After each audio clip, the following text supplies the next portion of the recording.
Bienvenidos al quinto Foro España-India en el marco del Smart City World Congress. Alcalde, muchísimas gracias.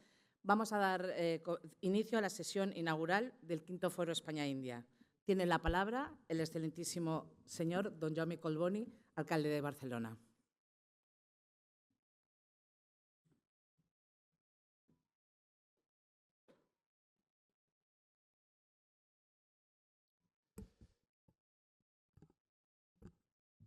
Muy bien, buenos días.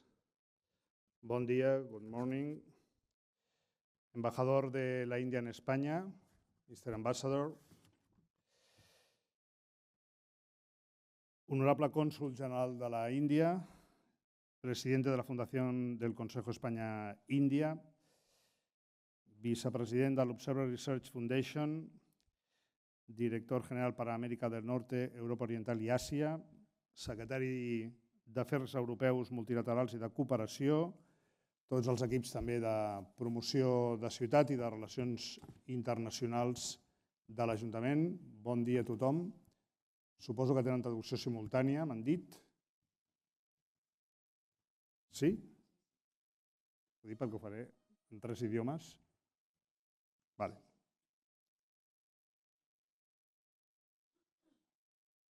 Es que veo que no hay...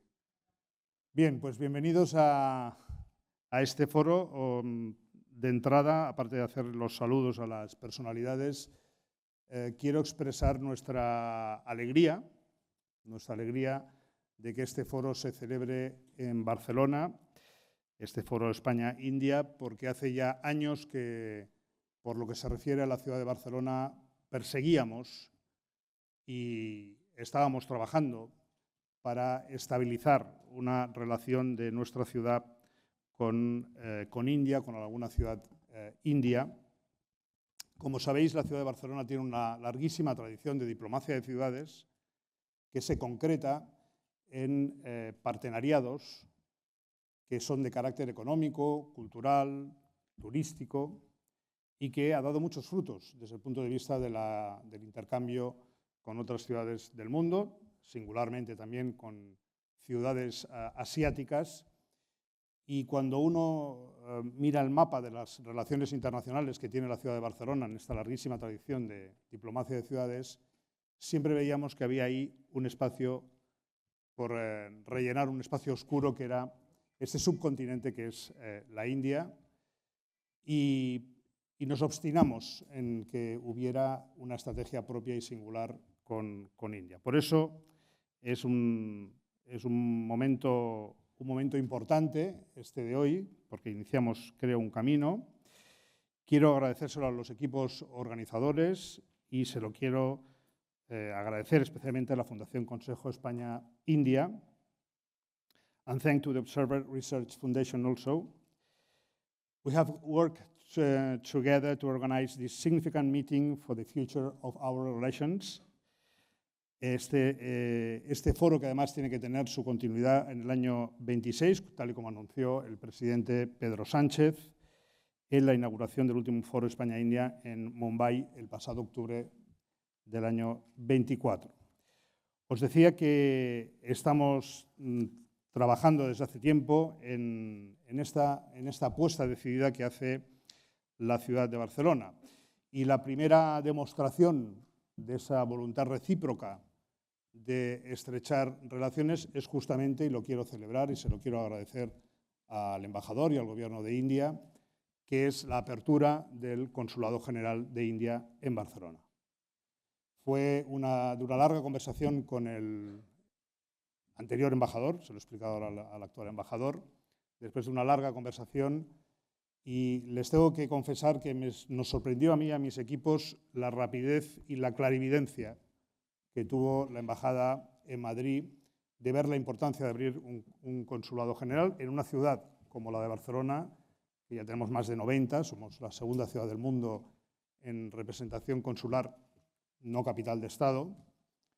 Y la verdad es que la eficacia india ahí se demostró de nuevo, porque a los 6 meses ya había designado un cónsul que empezó a trabajar. Espero que en las próximas semanas, meses, podamos inaugurar el espacio físico que ya existe de este nuevo consulado y que creo que es una demostración clara de que la apuesta que hizo la ciudad y que ha hecho el gobierno indio por estabilizar esa relación empieza a dar sus frutos concretos, teniendo esa presencia estructural y duradera. Hoy le hemos presentado al embajador formalmente un documento que es el Indian Chapter, que es la estrategia que la ciudad de Barcelona quiere tener, en este caso con el gobierno indio y con las contrapartes que el gobierno indio nos indique como más adecuadas. Nosotros como ciudad tenemos normalmente nuestras relaciones con otras ciudades, también con algunas regiones en función de los niveles competenciales, y realmente quiero felicitar, por cierto, a los equipos de promoción de ciudad y de relaciones internacionales por haber trabajado este magnífico documento que es una auténtica hoja de ruta de cómo queremos que discurra esta estrategia compartida con India. Desde el punto de vista tecnológico, desde el punto de vista turístico, desde el punto de vista del talento,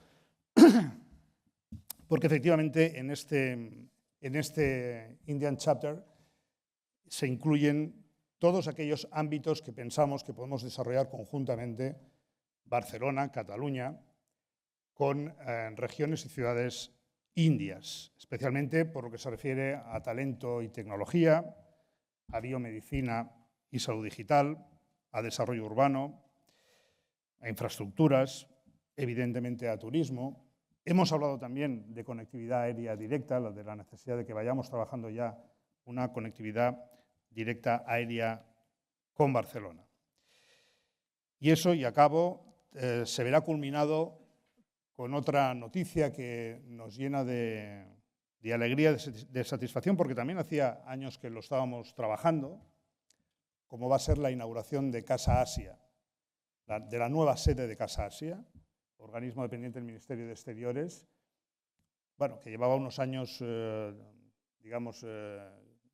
difuminada en el paisaje barcelonés, y nosotros queríamos que tuviera una nueva centralidad, que tuviera un lugar icónico y representativo de la ciudad de Barcelona, y así va a ser en el Palau de Pedralbes. En estos momentos ya se están construyendo los pabellones que van a albergar Casa Asia en Barcelona, como os decía, en un sitio icónico y muy representativo de la ciudad, sobre todo desde el punto de vista de las relaciones internacionales, un espacio que ahora pertenece a la Generalitat de Cataluña y donde esperemos y esperamos que a partir del otoño del año que viene, que es cuando acabaremos las obras, podamos iniciar también una nueva relación de esta voluntad que expresa la ciudad de Barcelona y que yo quería compartir hoy con ustedes, de convertirnos en una auténtica puerta de entrada de Asia, de India y por extensión de toda Asia en el sur de Europa. Así que muchas gracias, felicidades a todos por el trabajo rápido, eficiente y claro que hoy hemos demostrado y que sea el inicio de un magnífico y fructífero camino. Muchas gracias.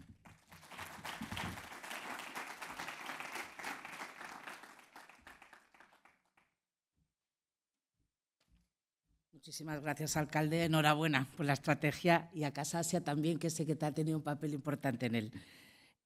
Toma la palabra ahora Juan Ignacio Entrecanales, presidente de la Fundación Consejo España-India. Muy bien. Buenos días, alcalde, director general, embajador, ORF officials. It's a great honor to welcome you all to the 5th edition of the Spain-India Forum, which we are holding here in Barcelona, within the framework of the Smart City Expo World Congress, an exceptional setting to discuss innovation, sustainability, and international cooperation. Allow me to begin by briefly recalling what the Spain-India Council Foundation is. We are a public-private institution linked to the Spanish Ministry of Foreign Affairs, which for more than 15 years has been working to strengthen dialogue and cooperation between Spain and India.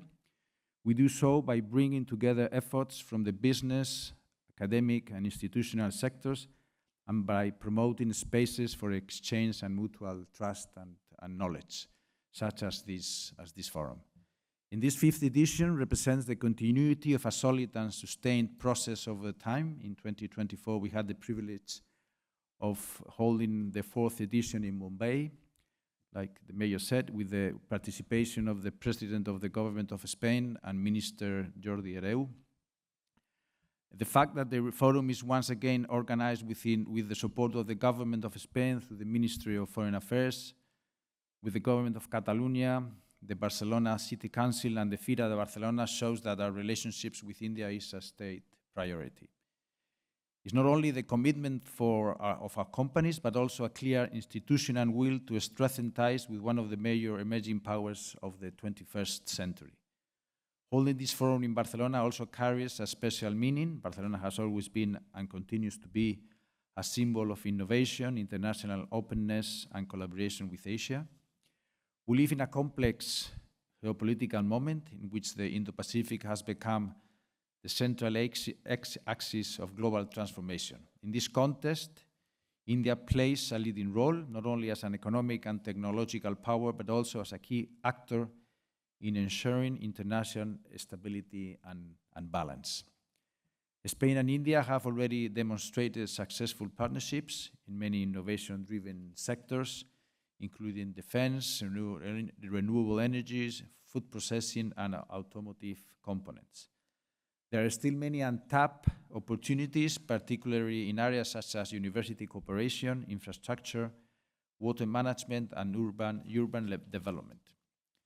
Together with the Observer Research Foundation, the ORF, our main counterpart in India, we will continue building stronger cooperation in the Indo-Pacific region and to explore how India and Spain can collaborate and lead the global approach to AI.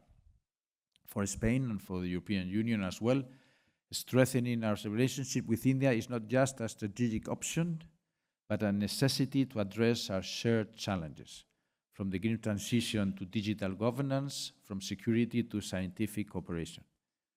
The Spain-India Council Foundation aims to remain a useful instrument in support of this relationship. We will actively participate in the initiatives organized within the framework of the Spain-India Dual Year 2026, which will mark a milestone in bilateral cooperation and will include a new edition of this forum under its umbrella. I'm confident that the dialogue we open today here in Barcelona will help consolidate a modern, dynamic, and forward-looking strategic partnership between Spain and India. So thank you very much, and I hope you have a great day. Thank you.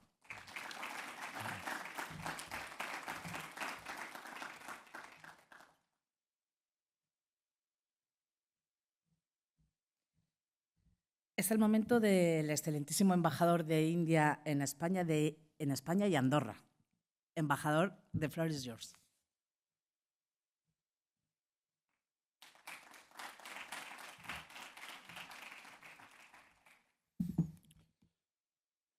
Namaskar, good morning, bon dia, and buenos dias. At the outset, let me thank the Spanish-India Council Foundation and President Entrecanales for giving me this opportunity. I express my deep gratitude to Mr. Mayor for his presence and his kind words towards India, and especially for the India chapter, inauguration of the India chapter done by the city. And we are also very happy that we will be having virtual address by His Excellency, the Foreign Minister of the Kingdom of Spain. I just have arrived, 6 weeks back, and I started interacting with my Spanish counterparts. And in one of those interactions, I was told that, look, Spain is different what it was, 15, 20 years back. They talked about, how it is growing, how it's leader in terms of renewable energy, economic growth, etc. in Europe. I agreed. But I also responded by saying that India is also not the same. In last 1 decade, it has changed profoundly. We have now become the 4th largest economy in the world. We have, 3rd largest ecosystem of startups. We have, created more than 100 unicorns in last 1 decade. In space, the progress which we have made. We have sent a mission to Mars. We are the first country to go to the southern pole of moon. In digital transaction, I think we are going to reach 1 billion transactions per day. That mark in couple of years, we are already at around 650 million transactions a day. We are going to remain the largest country, the largest democracy with huge democratic dividends. But while I was thinking about this, what happened to India, I also gave a thought that the world is also changing and changing very rapidly.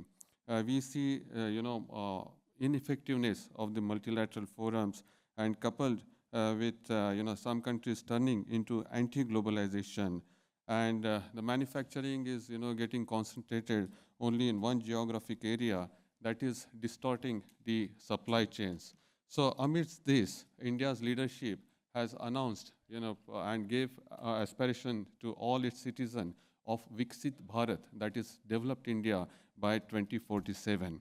Of course, this Viksit Bharat, that is developed India, has a lot of foreign policy dimensions, which include viewing the world as a multipolar world, maintaining India's strategic autonomy, dealing with the global issues with the civilizational confidence, remaining a solution provider as demonstrated during COVID pandemic, defending the national security, and partnering with other countries on technological innovation. As demonstrated by C-295 transport aircraft deal with Airbus of Spain, India sees Spain as a partner in its growth. High-level exchanges, as mentioned, like for example, visit of Honorable President of Kingdom of Spain to India last October when we had the 4th forum, then visit of Honorable External Affairs Minister of India to Spain, addressing the Conference of Ambassadors, visits of Ministers of Finance, Culture and Tourism to Spain. We are also looking forward to a visit of Minister of Justice. So that shows the intention on both the sides to strengthen our relationship. There has already been mention of celebrating the next year as India-Spain Year of Culture, Tourism and Artificial Intelligence. That will also enhance contacts between our two countries. We also appreciate, I would like to highlight one specific invitation given by Spain to India to participate in Ocean Sky exercise. So India became the first non-NATO country to participate in that exercise. The exercise was concluded successfully on 31st of October. Coming to Spain-India Council Foundation, it has been playing very important role in the process of building partnership. I am very happy to see that for last 3 consecutive years, the Spain-India Forum has taken place annually. And I also see that ORF has started partnering with Spain-India Forum since last year. I hope that these trends will continue and we will have the 6th forum next year. When foundation was established in 2009, I was around. I was in Madrid. Of course, now it is 15, 16 years old. And therefore, everyone, including myself, now is expecting that this forum becomes more energetic and enthusiastic and a bit rebellious like a teen in her prime. So I wish this forum success. Thank you so much.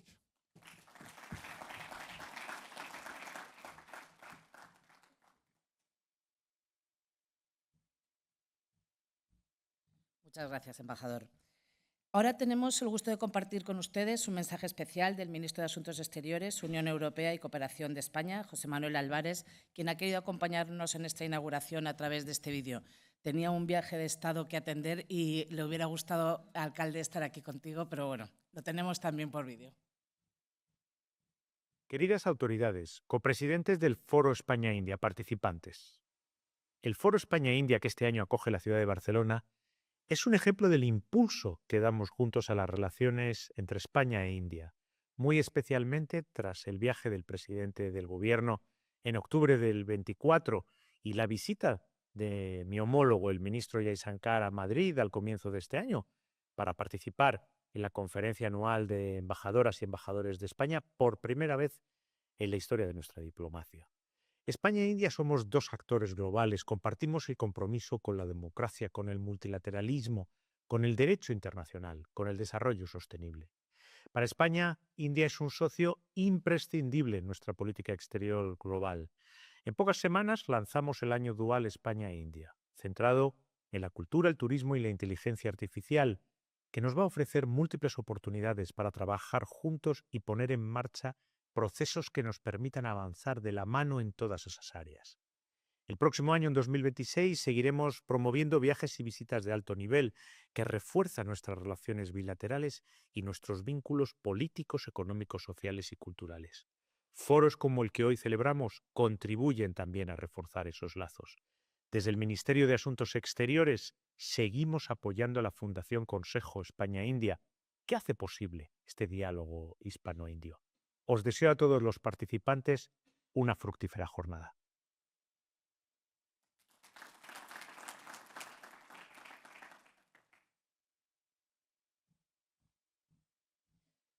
Bueno, ahora vamos a empezar con la última intervención en esta parte del foro y como keynote speaker tenemos al doctor Ghosh. Doctor Ghosh,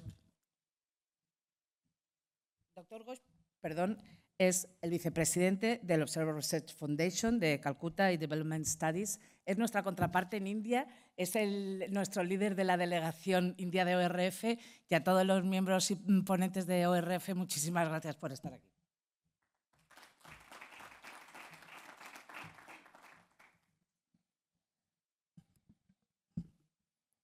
A very good morning, Excellencies, dignitaries, esteemed colleagues, ladies and gentlemen. It's indeed an honor and a privilege to join you this morning at the 5 Spain-India Forum, a platform that beautifully captures the very spirit of connectivity, the very spirit of creativity and collaboration between these two nations, Spain and India. Two vibrant democracies, two civilizations that steeped in pluralism and imagination, and that stand today at the very intersection of a world being reshaped by technology, sustainability, and human ingenuity. And we gather at a moment when the very foundations of the global economy are being redefined. Artificial intelligence, DPI or digital public infrastructure, and the very green transition are transforming how nations create value, how nations compete, and how nations cooperate. Now, in this emerging world order, India is no longer on the periphery. Rather, it's at the very center of gravity. With its rising economic and demographic strength, now India has emerged as a strategic anchor in the shaping of a more multipolar, innovation-driven order. And Europe, especially Spain, has emerged a vital partner in this collective transformation. So together we are bound by a shared purpose to build a growth model that is sustainable, that is inclusive, and that is future-ready. So let me begin with what I call the greatest currency of the century, the human capital. Now, India contributes 15% of the world's skilled migrants today. And by 2030, the working-age population will exceed 1 billion, which is the largest, in fact, in human history.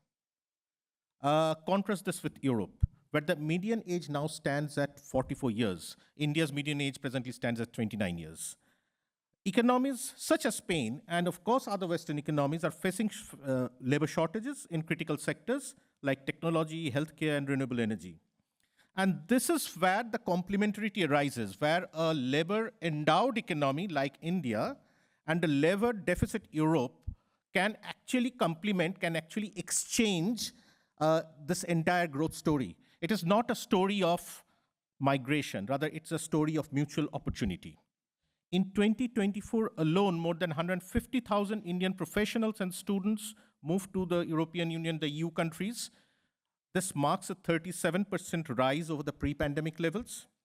Now, many of them are part of Spain's innovation economy, in Valencia's mobility lab, in Madrid's data centers, and here, in Barcelona itself, in Barcelona's digital ecosystem. And these are not cases of brain drain. Let's call them the brain circulation. Ideas, talent, technology moving freely across borders.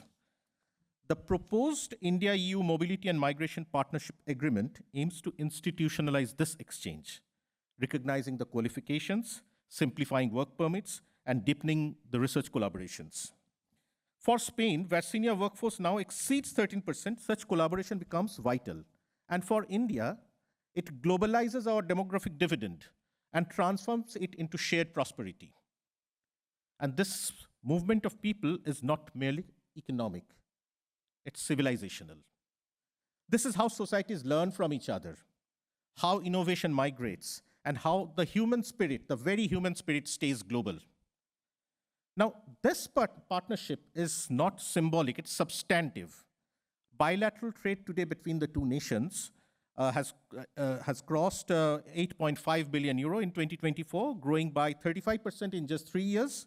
Spanish firms, Indra, Acciona, and Navantia, are helping to build India's metros, renewable grids, and maritime infrastructure. Meanwhile, India's IT and startup firms are finding new homes in Spain's innovation clusters, from Valencia's Smart Mobility Lab to Barcelona's 22 district.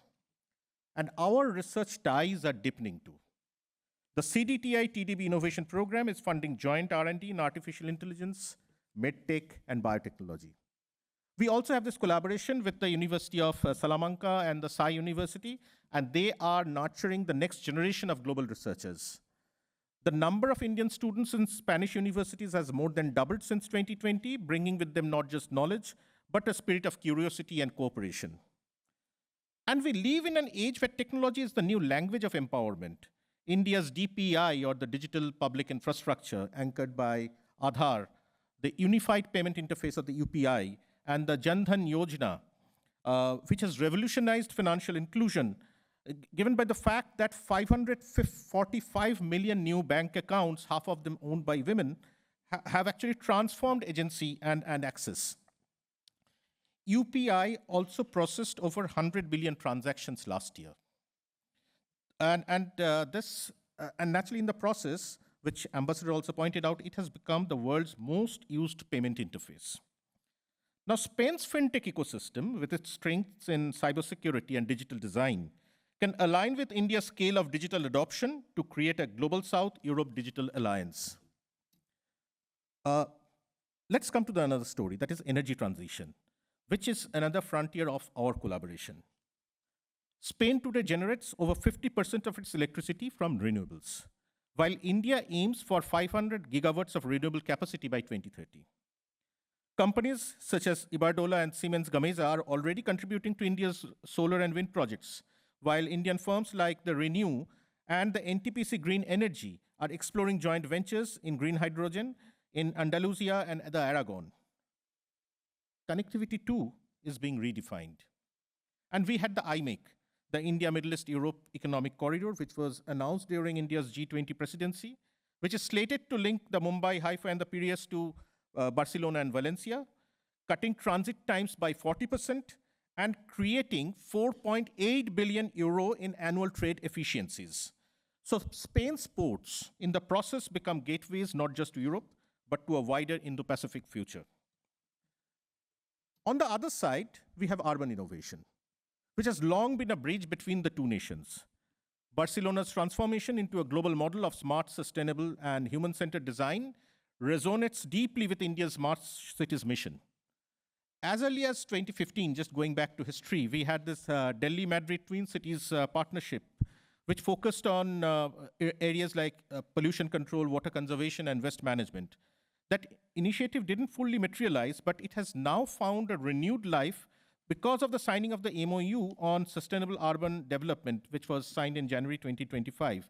It revives that spirit, that very spirit of Twin Cities, enabling our cities to collaborate on green mobility, digital governance, and circular economy practices.